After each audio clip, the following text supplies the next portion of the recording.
Welcome to Of Sound Mind and Spirit. I'm Shelley. And I'm Lisa. We're sisters walking together on a journey of faith. We're not perfect. We definitely don't have all the answers. We're inviting you to walk with us as we explore ways we can better know and grow in our faith together.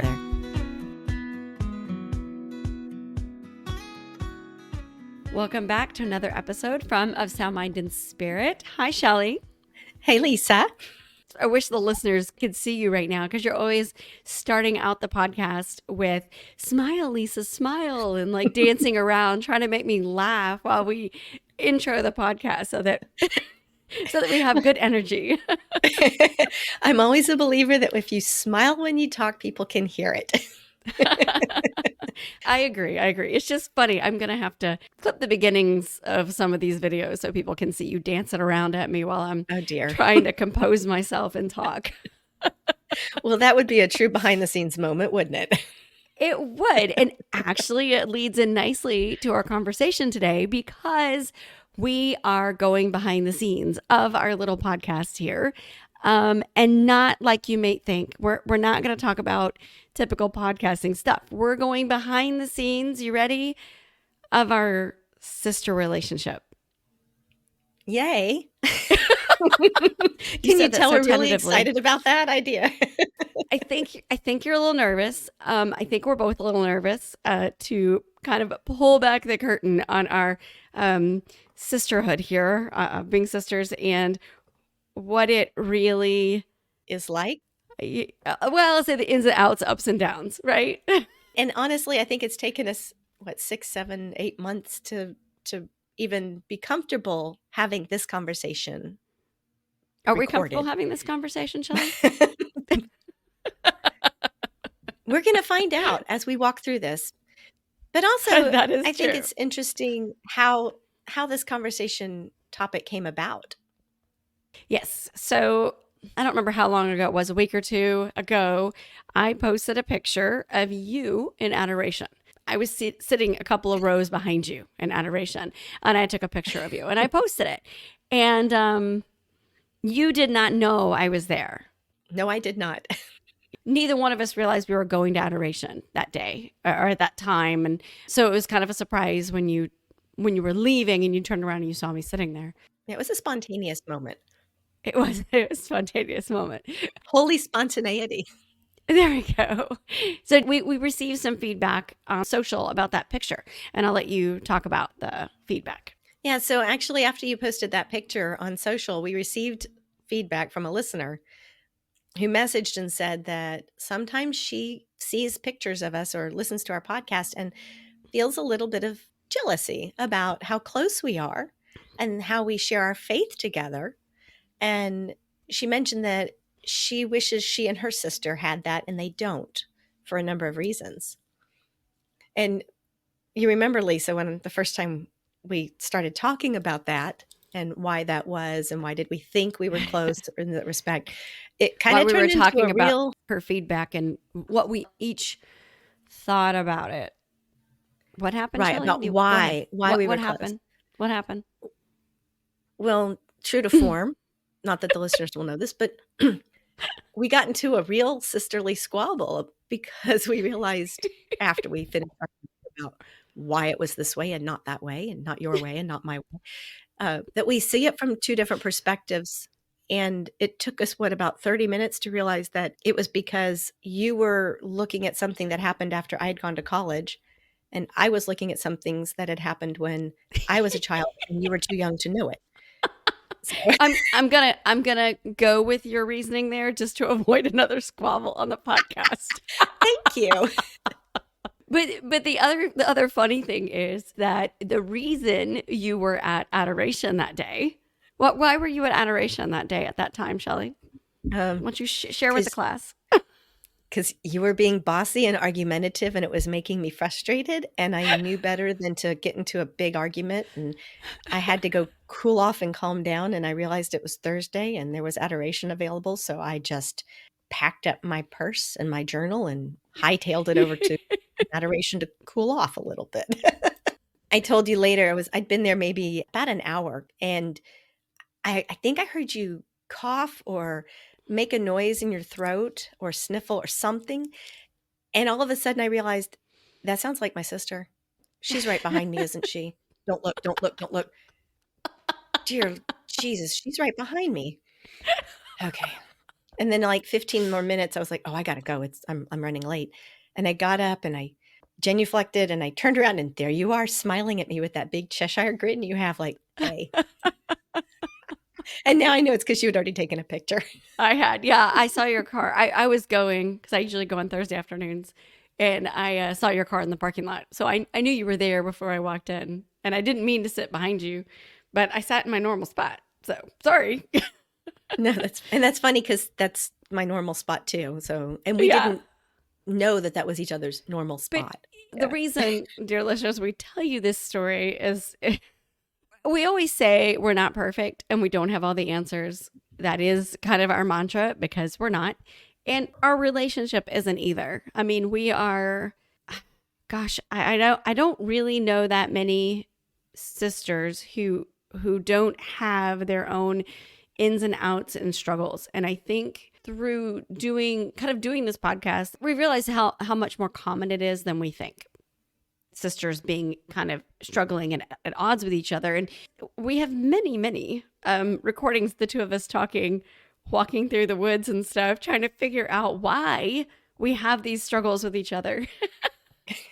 I think a lot of it is that when you're in the same family growing up, you assume the other person is going to be the most like you of anyone in the world because you share that common foundation, that common understanding, and that a lot of the same memories and things like that. And I think it's difficult as you grow older to realize you're still both very unique individuals and you come at things differently and you see things differently. And even now that we're older, we remember things differently.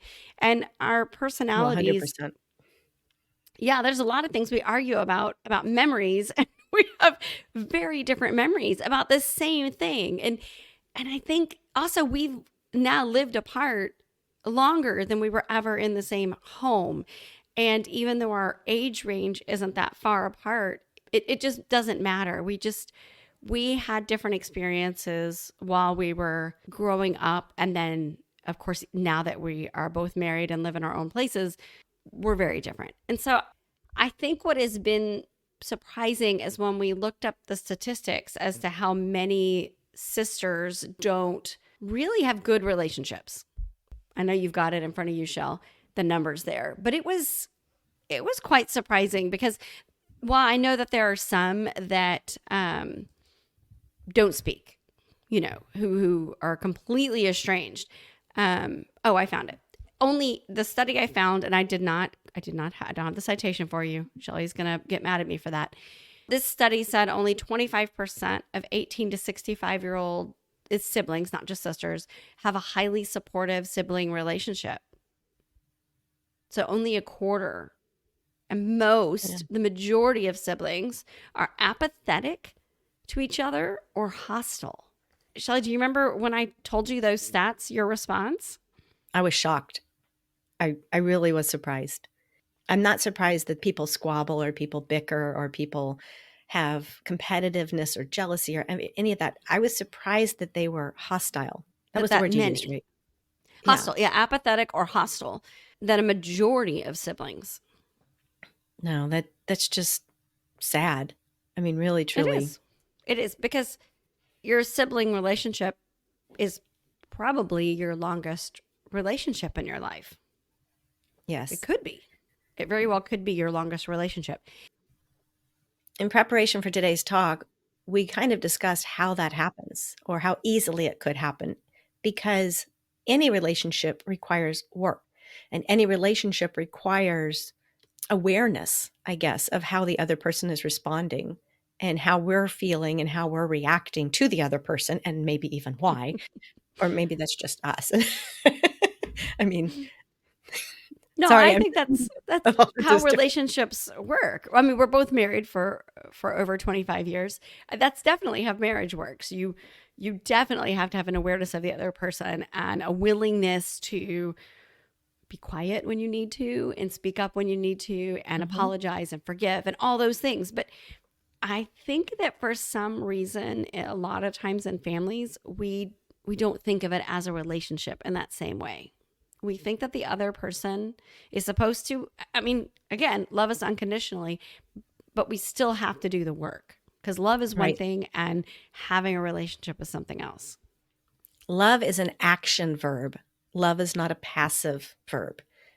You don't say, I love you, and think it's just sitting there. That means I love you. I accept who you are. I have to work to communicate with you. I have to basically put in the effort. And we were both raised with family loyalty, kind of as that main foundation of our family life. We talked about that before, how we were raised in our house with mom and dad and our parents' families, that love and family come first and foremost. And when we married, we just kind of brought them all into it too. And we've tried to Kicking raise and our screaming. children with that same, yeah, kicking and screaming. We tried to, And that we've tried to raise our family, our kids the same way, that family is important. But I'm going to go back to what you were saying about love being an action and not passive. But what I'm thinking is that a lot of people don't think of the family relate. They think of that as a spouse, right? But they don't think of that as their sibling. That I have to take action. I have to forgive. I have to work on the relationship. Your sibling is your sibling. Like they didn't have a choice in the matter. Like, and they can't get out of it. Like you are stuck together forever. And so I think a lot of us take it for granted that, you know, you're stuck with me. Like, too bad, so sad. Like, what are you going to do? And so we don't take care of it in the way that we might our marriage because you have to continue to work on your marriage. Otherwise, it could go really badly. But your sibling relationship, you're like, meh, what are you going to do? Like you're stuck. Um, but the truth is, especially from these stats, you're not stuck. And that's what we're seeing in the stats is that people are severing those sibling relationships by not communicating, not talking, not having relationship, but maybe only, Christmases, birthdays, or whatever. Um, and that might be a good starting point to reconnect, Christmas, birthdays, and whatever. But you've got to continue to make advances, I think, and have those touch points to grow a well, it's relationship. funny because we were talking before about what are good examples of sister relationships, and I was thinking about movies, TV shows, literature, and I mean, you could go to Little Women, classic novel, right? They spend half the book arguing and doing bad things to each other. So, 10 Things I right. Hate About Yep. You. That's already 24, 25 years old, Lisa. But it's also based on Taming of the Shrew, which is Mm-hmm. Shakespeare, which is 400 years old already too. So it just goes Yeah. all the way back farther. And if you really want to get picky, you could go into the Old Testament and look at Leah and Rachel. And if you want to expand it into siblings, you could go all the way back to Cain and Abel. So, I mean, this is Mm-hmm. human nature to struggle and to compete and to look at what the other has or look at who the other is and feel inadequate or Or competitive and rivalry and all of that, which I do have a few friends. I've talked about this with some friends. One of them, she has a lot of siblings, but only one sister out of most of her siblings are brothers. And she said that it was very important not to let their competitiveness get the best of them. And they made a conscious effort as teenagers and then as adults not to let it get in the way. And I think that you and I being close in age, I think there was a lot of sibling rivalry and competitiveness when we were younger, and that's just kind of spilled over into adulthood in a lot of ways. but Lisa, you were telling me when we were walking that one day, really hashing some things out.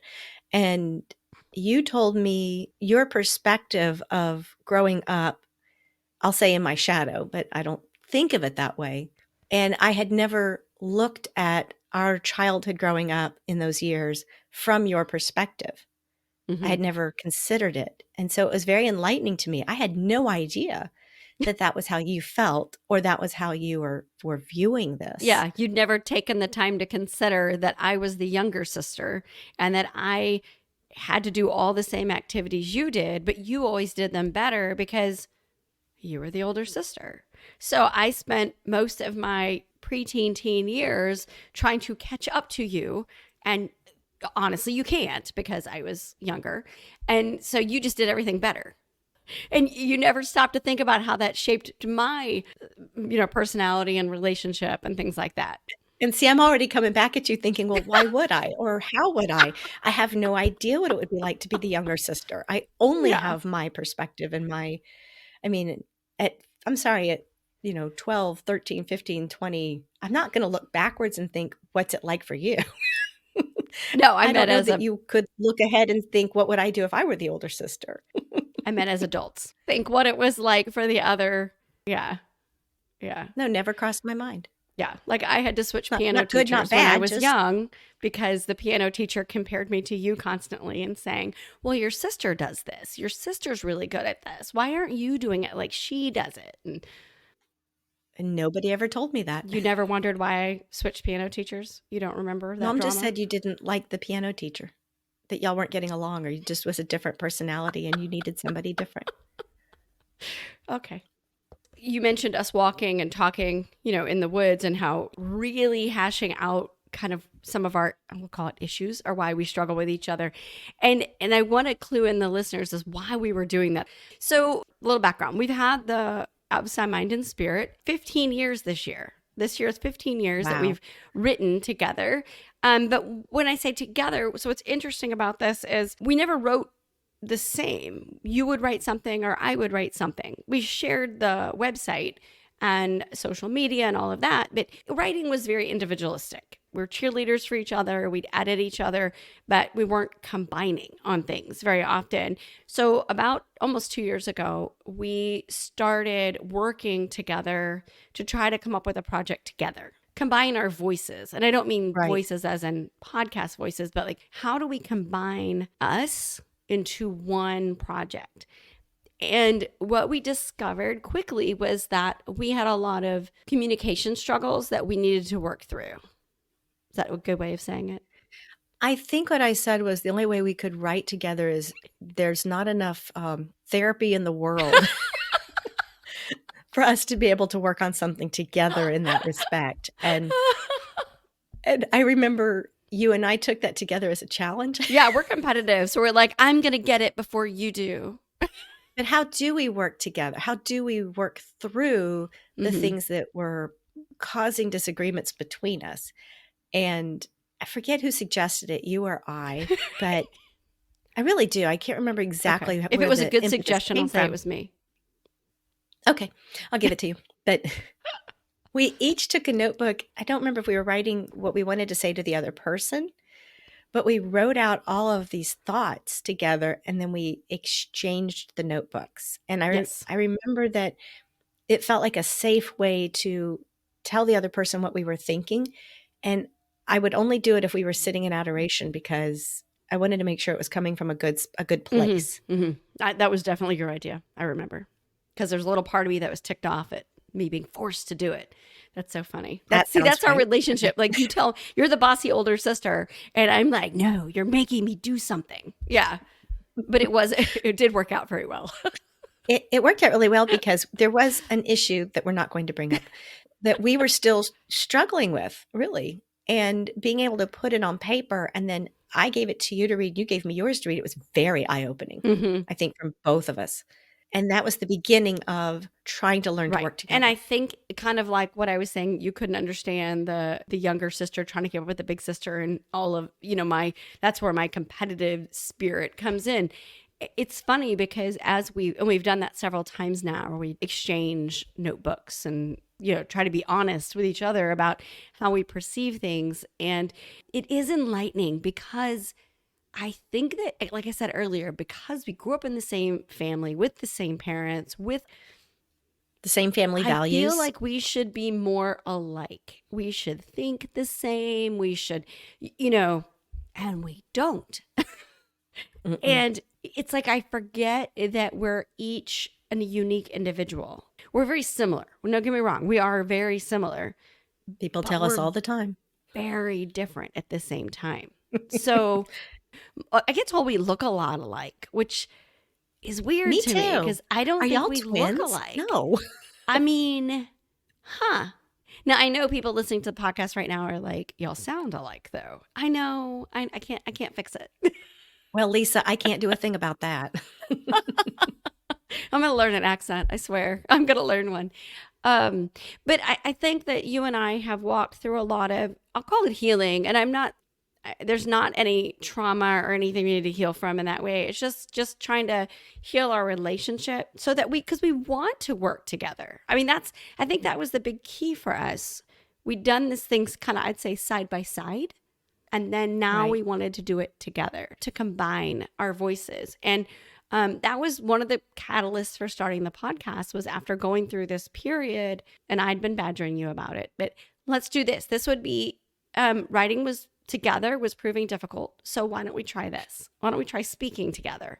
Which has also been a huge learning experience. And You're so polite in saying it, learning experience. well, the truth is we work very differently. I mean, the way Yes. our brains work, the way that the way we prep. Let's give an example. You want to do prep? When we first started, the way I wanted to prep an episode was to have a very, I'll say, detailed outline. I wanted to know how we were coming into the episode. I wanted to know what the main points we were going to talk about so I could prep and have scripture and a quote or say something witty here and then exit. And your approach, Lisa, was Well, let's just talk it out on the phone and then I'll feel good and then we just record. that's right. And so somewhere in between those two extremes, we've had a lot of arguments. Yeah, because I don't want to write it down.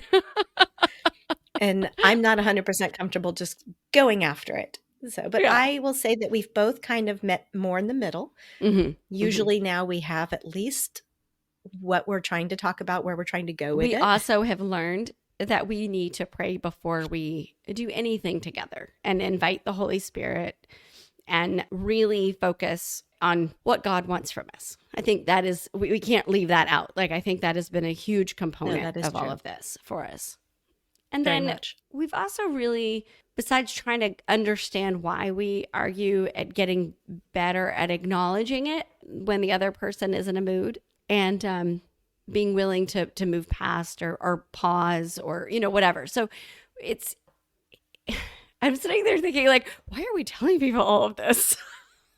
Um, Are you thinking that right now? Like, oh my gosh, a little too much.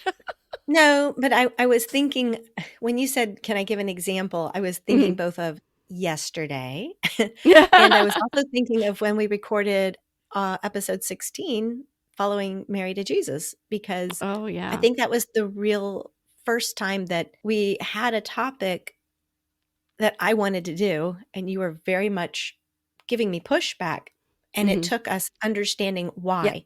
And that Understanding. was Yeah. understanding the Not just the why. other one should be quiet and do what the other one wants, but You said understanding that. like why I was giving you pushback. And it was because I had, if you're listening and you haven't listened to that episode, I really, really encourage you to do it, because it really came down to, we have different perspectives on Mary. We have a different love for Mary, and we came at that appreciation for Mother Mary in different ways. And I think Right. that is emblematic of a lot of our relationship, is that we come at things from different points of view. It's not always opposite. It's just different. And I think that's our favorite episode because it's a turning point for you and mhm, I in recording and understanding how we come to the microphone exactly. together. Yes. Mhm. And then I'm not advocating that all of you out there who have a sister start a podcast, but for us, having the podcast and then having the website and the writing projects really has helped us get to know each other for real as individuals, not just as sisters, but as individuals. Not that you're just stuck with me, so suck it up, but would I treat my friend this way? You know? Because Yeah. you treat family a lot of times differently than you would treat your friends. And it's not Yeah. whether or not you can, it's whether or not you should. Yeah. I was going to say, I think working on the podcast together has helped us mature in a lot of the ways you just described. but in that I'm more willing to take a breath and listen to what you're saying and remember to give you what I know you need, which a lot of times your love language is words of affirmation. So Yes, it is. It know really is. My husband knows that. I know that instead of arguing with you, I have words and phrases that I can say that will stop an argument before it starts. And I give you that grace. I hope I'm giving you that grace. I would agree. But I've noticed that you've realized that. and there are times that I will say, Lisa, it's not a competition. You don't need to argue with me about it. We just are seeing this from a different perspective. Hmm. And then you usually But I'm say, right. no. Sometimes you were like, okay, you take a deep breath and you're like, okay, thank you for reminding Yes. me. Yes. You're right. You know, Yes. so, It is. I do. It's a natural. I think we've spent most of our lives competing, I'll say, and it is hard sometimes to take that breath and be like, it's okay that we're different. It's okay that we don't see it eye to eye. Like, and yeah. we argue about the stupidest things, and that's what's so funny. It's like I could read a piece of news and give you my opinion, and you're like, you're wrong. I'm not saying I'm wrong. You're hearing me and thinking you're telling me I'm wrong. See, I think a lot of this competition thing is really Only your me. perspective. No, but I think it stems from you feeling like that, and I'd never realized that that's how you were feeling. And so I think that's where some of the clash takes place. So you have a lot of strengths and you have a lot of good qualities that I do sometimes wish I had and I don't have. But what I've learned is if I need that, I can just kind of kick it over the fence to you and Hmm. say, I can't do this. Would you do this? Yeah. And I hope that makes you feel valued and important and empowered because I do mean it that way. Like, I can't do this. Please use your magic and fix this. I think that has been one of our real blessings of working together is for us to see each other's strengths and not as your strength is bringing out my weakness. Does that make Mhm. sense? Like seeing Yeah. your strength doesn't make me see my weakness, but seeing your strength means, yay, we complement well each other. We can rely on each other. And I think that you're right. I think that has been a huge development as this latest working together. Hmm. Yeah. So, Shelly, as a way to bring it all back together, because we're just at this point telling stories on each other, which is fun. But let's go back to our feedback. How did you respond to it? I suggested that she turn her thoughts more towards the things that she and her sister do share and see where that leads. Like if there's small ways that they're able to communicate, maybe that's something that and her sister could build and grow from. It doesn't have to be a lot, it just has to be a start, just more regular I do. I communication. think that's good advice because something that, like I've said before, understanding that we see things from different perspectives and different memories and all of that, there are still common things. And so just remembering some of the small things is a good starting point. And then also, I would add building onto new things. So maybe not just relying on holidays or whatever, because you can kind of fall back into your patterns, the ways you've always related to each other, but maybe trying to start a new something. Like find something small you both maybe enjoy. Like you and I have started over the last couple of years really going on walks together. Because we live close enough Right. to do that. We live really close. And so we'll meet up at a park and we'll go for a walk. And sometimes we talk about nothing. Sometimes we talk about everything. Find something that you can do together, even if it's on the phone, if you don't live close. Or maybe it's memes. I mean, like sending each other silly memes and whatever. Find something you can do that's new, to make a connection together. I was just going to say that treat it like a new friendship, even if Oh, you're I like trying to that. renew it. Because, like we often say, you can't have a relationship with Christ if you don't spend time with him. You can't improve your relationship with a sibling or with a sister, especially, if you don't spend time together. And it may not happen all at once, but it can be as simple as sending a text once or twice a week. So it's a starting point. And if you can find a regular, more often starting point, it can lead to discussions. Hmm. I I mean, really I look like. back, Lisa, at how dad and his siblings made it a point to stay together even when they scattered and moved across the country. They do make it a point to get together 2 or 3 times a year regularly, Hmm. and they've been coming together now to share their childhood memories together and talk about what they remember and to keep those memories Right. And to alive. see what each other remembers. I like that you mentioned treat it like a growing friendship. And that goes back to the beginning where we were saying about relationships. Like you take the time to nurture your spouse, your friendship relationships, but do you do that with your sister relationship? And it will change and evolve through seasons. You know, whether because one person is in a good place, another person's in a different place. I don't mean physically, I mean where you are in your life. It just changes and evolves. And so nurture it and treat it like you would a non family member relationship. Mhm.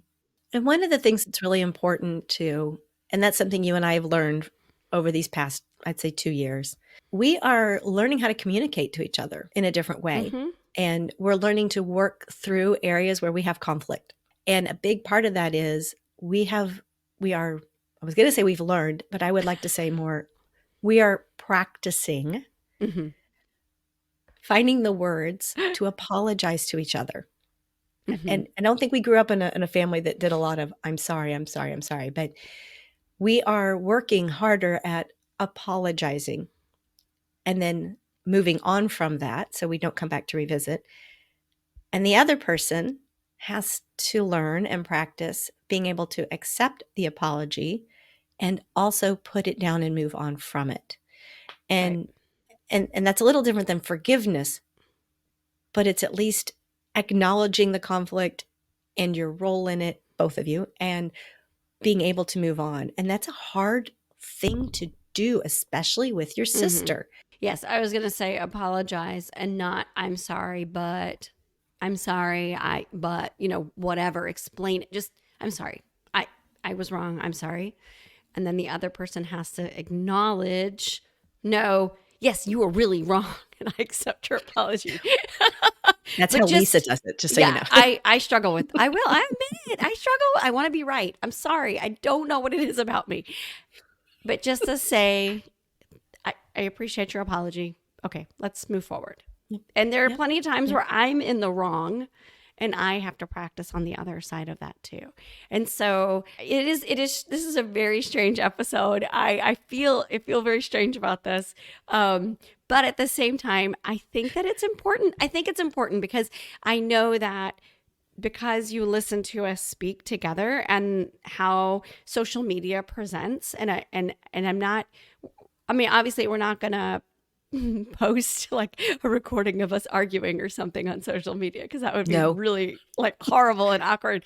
Sorry, that's a little too much behind the scenes. But with social media, you can be authentic, but it still doesn't give the whole of your relationship, of your lives. It's still just a snapshot. And so I think it's important since we're hosting as sisters, we're podcasting as sisters, for us to give you a little insight into the behind the scenes of our relationship so that we can say we're not perfect all day long, but if all you hear is us having this great communication with each other, you might be like, sure, yeah, uh-huh, I believe you.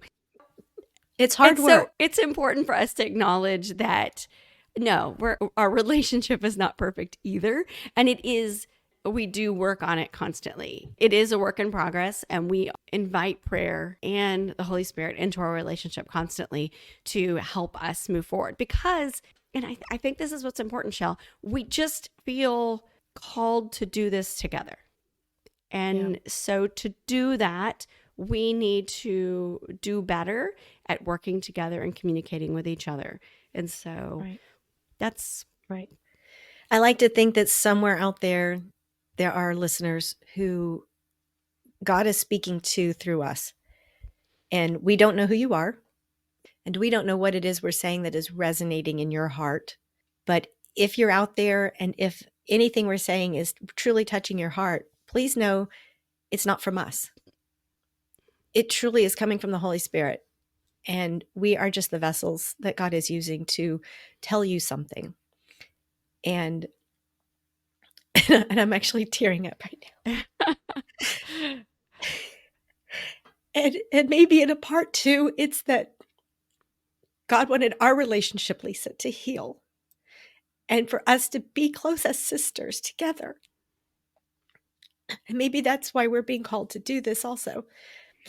And that if we can do it, that there are other people out there who can learn from it and do it too. Sorry. No, I love that. I think that's about as honest and authentic as I can be right now. Shelley, that's beautiful. It's overwhelming, and I appreciate you sharing that. It's very hard. So, dear listeners, I really hope that this has resonated with you. It's always hard for us to do a personal episode and hope that it's touching or reaching the people that it needs to. And maybe it's just that it's another step and Shelley and I working on our relationship, but maybe it's something in your life, your relationship, a sibling, it needs healing, or maybe it's inspired you to think differently about how you treat your own siblings or your relationship with them. So I think that we're going to ask a question on social media. Go to our Instagram and our Facebook. We're going to ask a question about your sister relationship or siblings. Let us know how you and your sister or brother, how y'all relate to each other. Maybe it has changed or evolved over the years. Do you have a difficult relationship? Have you worked on it? Give us your thoughts on it. I know from stats, we're not alone, both in the way that we come back together after we argue and that we argue. So it feels very, it does feel very personal and raw to have this episode. And I'm not sure how Mom's going to take it. She's probably okay because she knows that we argue and that she thinks us doing this together is beautiful. So I will take that. All right, Shelley. Are you okay, Lisa? Yeah, I'm fine. Sorry. Okay. As always, I remind you that we release new episodes on Thursdays. And next week, we have a special guest, and I can't wait for you to join us and hear her. I'm not going to tell you who it is, but we've already recorded it, and it's a fabulous episode. So we will see you next week. Would you share this with your sister or with someone you know who has a sister? I think that would be nice. All right, Shelley. I think I need to drive to your house and give you a big hug. What do you think? Or I could drive to your house and give you a big hug. Or maybe we should go for a walk. It's actually really pretty outside. We should do that. Is it above freezing yet? Barely. Barely. All right, dear listeners, we will see you next week. Thank you for joining us. Bye, everyone.